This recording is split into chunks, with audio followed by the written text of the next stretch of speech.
നമസ്കാരം. സുഭാഷിതം. സുഖസ്യാനന്തരം ദുഃഖം, ദുഃഖസ്യാനന്തരം സുഖം, ന നിത്യം ലഭതേ ദുഃഖം, ന നിത്യം ലഭതേ സുഖം. ഇത് വേറെ ഒരു രീതിയിൽ ചൊല്ലുമ്പോൾ സുഖസ്യാനന്തരം ദുഃഖം, ദുഃഖസ്യാനന്തരം സുഖം, സുഖദുഃഖം മനുഷ്യാണാം ചക്രവത് പരിവർത്തതേ.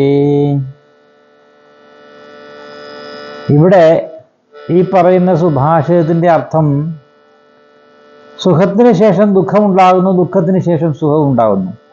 സുഖവും ദുഃഖവും നിത്യമല്ല, ഒരിക്കലും നിത്യമല്ല. ഇത് കാലചംക്രമണത്തിൽ നമ്മുടെ മനുഷ്യ ജീവിതത്തിൽ എല്ലാവരും അനുഭവിക്കുന്ന ഒരു സവിശേഷതയാണ്. അപ്പോൾ ചോദിക്കും, ചിലർ ജനിക്കുമ്പോൾ മുതൽ മരിക്കുന്നത് വരെ, ജനിച്ച നാൾ മുതൽ മരണം വരെയും സുഖങ്ങൾ അനുഭവിക്കുന്നവരുണ്ടല്ലോ എന്നൊരു സംശയം വരാം. പക്ഷേ അവർക്ക് നമ്മളറിയാത്ത വലിയ ദുഃഖം അവർക്ക് കാണാം. കാരണം നമ്മുടെയൊക്കെ ജീവിതത്തിൽ കുറേ കാര്യങ്ങൾ നമ്മൾ കണ്ടിട്ടുണ്ട്. അപ്പോൾ സുഭാഷിതങ്ങൾ പറയുമ്പോൾ അത് കുറച്ചുകൂടി നമ്മൾ ഉൾക്കൊള്ളണം.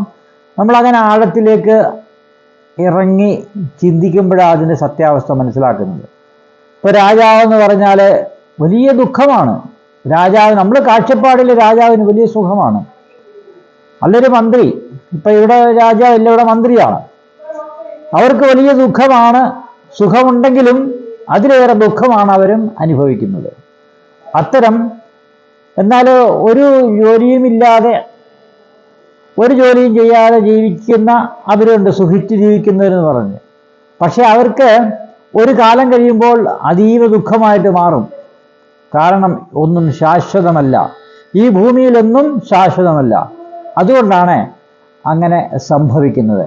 അതേപോലെയാണ് പക്ഷിമൃഗാദികൾക്കും ഏകദേശമൊക്കെ ഇതേ രൂപങ്ങളുമുണ്ട്. കാരണം ഒന്ന് മറ്റൊന്നിനെ ഭക്ഷിക്കുന്നു. അങ്ങനെയൊക്കെ നമ്മൾ നോക്കുമ്പോൾ അവിടെയും ദുഃഖവും സുഖവും ഉണ്ടാവുന്നു എന്നുള്ളത് ഒരു യാഥാർത്ഥ്യമാണ്.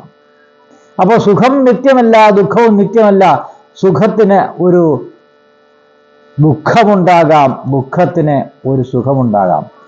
സുഖ ദുഃഖങ്ങൾ പൂരകമായി അനുപൂരകമായി ഇങ്ങനെ വന്നും പോയിക്കൊണ്ടേയിരിക്കും. പക്ഷേ കുറേ കാലങ്ങൾ ദുഃഖം അനുഭവിച്ചവർ അവരുടെ ഒരു പരിധി കഴിയുമ്പോൾ, ഒരു കാലം കഴിയുമ്പോൾ സുഖം മാത്രം അനുഭവിക്കും. സുഖം മാത്രം അനുഭവിച്ചവർ ദുഃഖം മാത്രം അനുഭവിക്കും. സുഖങ്ങളും ദുഃഖങ്ങളും മാറി മാറി അനുഭവിക്കുന്നവർ അതേ രീതിയിൽ മുമ്പോട്ട് പോയിക്കൊണ്ടേയിരിക്കും. ഇതാണ് സുഭാഷിതത്തിൽ നിന്ന് നമുക്ക് മനസ്സിലാക്കാനുള്ളത്. ഇതൊരു ജീവിതചക്രത്തിൽ ഉണ്ടാകുന്ന ഒരു പ്രതിഭാസമാണ് എന്നുകൂടി നമ്മൾ മനസ്സിലാക്കുക. നമസ്തേ.